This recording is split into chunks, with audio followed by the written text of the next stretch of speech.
They say your home is your sanctuary. It's the one place where the chaos of the world can't touch you. We lock our doors, we install cameras, and we tell ourselves we are safe. But what happens when the lock isn't broken because the threat didn't come from outside? What happens when the danger is already ... inside? My name is Alex, and what I'm about to tell you happened 3 years ago in the suburbs of Seattle. I haven't slept with the lights off since. This is my story. At the time, I was 24, working freelance graphic design and trying to save up for a better apartment. To make extra cash, I did house sitting for wealthy families who went on long vacations. It was easy money. Water the plants, feed the pets, bring in the mail. In October, I got a gig for the Miller family. They lived in a massive modern property near the edge of the woods. It was one of those smart homes. Everything was controlled by a tablet. The lights, the temperature, the locks. It felt like living in a spaceship. The Millers were going to Europe for 2 weeks, leaving me alone with their golden retriever, Buster. The first 3 days were paradise. I had a stocked fridge, a home theater, and total silence. But looking back, the silence was the problem. It was too quiet. The house was so well insulated that you couldn't hear the wind outside. You could only hear the house itself settling. On the 4th night, I was in the living room editing some photos. It was around 11 p.m. Buster was asleep on the rug. Suddenly, the smart home hub on the wall chirped. "Back door open," the robotic voice announced. I froze. I looked at Buster, but he didn't even lift his head. I assumed it was a glitch. I walked to the kitchen, which overlooked the backyard. The glass sliding door was closed. Locked tight, I checked the sensor. Maybe a spider had crawled over it? Nothing. I shrugged it off. Old technology, right? But that night, lying in the guest bedroom, I couldn't shake the feeling of being watched. You know that primal instinct? The hairs on the back of your neck standing up? I kept staring at the air vent on the ceiling. It was just a black square, but it felt like an eye. By day 6, things started to get ... weird. Not scary, just wrong. I would leave my phone on the kitchen island, go to the bathroom, and come back to find it on the sofa. I convinced myself I was just forgetful. I was tired, right? Then there was the food. I had bought a carton of orange juice. I poured a glass in the morning, leaving the carton half full. When I came back for dinner, the carton was in the trash, empty. I actually laughed at first. I thought, did I drink all that? I started questioning my own sanity. This is what fear does to you.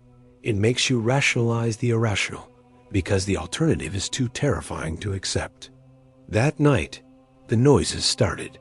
I was in bed, scrolling through Instagram, when I heard a thump. It came from above me. The attic. I sat up. "Hello?" I called out. My voice sounded small in that big house. Silence. Then, SC Rich ... SC Rich ... scritch, like nails on wood. I grabbed a flashlight and went into the hallway. The attic hatch was closed. I stood there for 5 minutes, just listening. Nothing. I told myself it was raccoons. The house was near the woods, after all. Raccoons get into attics all the time. I went back to bed, but I locked the bedroom door. That was the first time I felt truly afraid. Day 9. It was raining heavily. The atmosphere was heavy, oppressive. Buster had been acting strange all day. He was usually a happy dog, but he spent the entire afternoon staring at the wall in the hallway. Just staring. He would let out a low growl every few minutes. I tried to pull him away, but he wouldn't budge. He was fixated on a specific spot on the drywall, right next to the coat closet. I decided to distract myself with a movie. I cranked the volume up to drown out the storm. Around midnight, the movie ended. The house fell into that heavy silence again. I went to the kitchen to get water. As I walked past the thermostat, I stopped. I had set it to 70 degrees. It was now set to 60. A chill went down my spine that had nothing to do with the temperature. I didn't touch it. I knew I didn't touch it. Then my phone pinged. It was a notification from the smart home app. Motion detected. Master bedroom closet. 12:14 a.m. The master bedroom was off limits. I hadn't been in there once. My heart was hammering against my ribs like a trapped bird. I grabbed a heavy metal flashlight from the drawer. I should have called the police then, but I thought, what if it's nothing? I crept up the stairs. The hallway was pitch black. Motion detected. Hallway, my phone buzzed. That meant whatever it was now in the hallway with me. I shined the light down the corridor. Nothing. Just the empty stretch of carpet. But then I smelled it. It wasn't the smell of an old house. It was distinct. It smelled like unwashed clothes, stale sweat, and rotting food. It was pungent and close. I swung the light toward the coat closet. The one Buster had been growling at earlier. The door was cracked open just an inch. I approached the closet slowly. With a trembling hand, I reached out and yanked the door open, ready to strike. It was empty. Just coats. But then I looked down.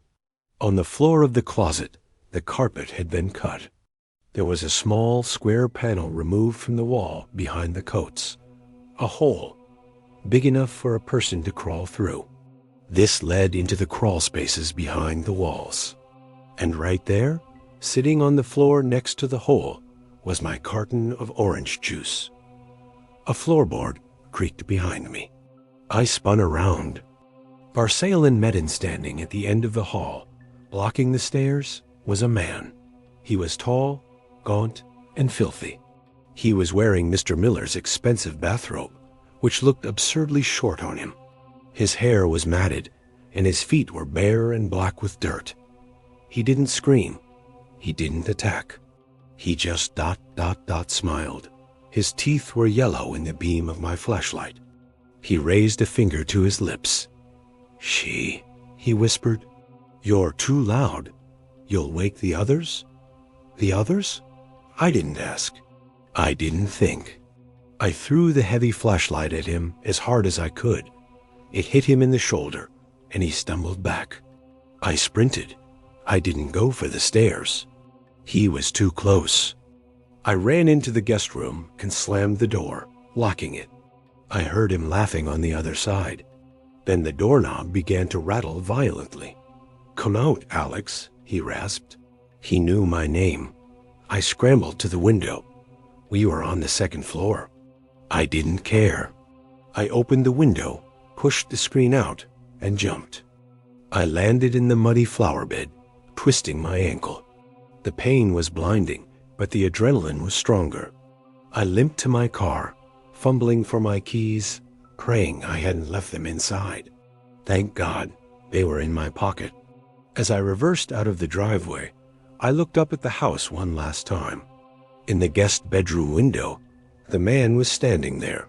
He waved slowly. I drove to the nearest gas station and called 911. The police arrived 10 minutes later. They surrounded the house. They found the man hiding in the insulation of the attic. But here is the part that truly haunts me. When they investigated the crawl spaces, they found a sleeping bag, heaps of food wrappers, and pee bottles. But they also found a notebook. It was a log. He had been living in the Miller's walls for 3 months. He had watched them eat, sleep, and argue. And on the last page of the notebook, there was a new entry, dated from the day I arrived. It read, "The new one sleeps with his mouth open. He looks peaceful. I stood over him last night for an hour. I almost touched his hair. I moved out of the state a month later. I live in a small apartment now. No attic, no crawl spaces, concrete walls. But sometimes, late at night, when the building settles ... I swear I can hear breathing behind the drywall.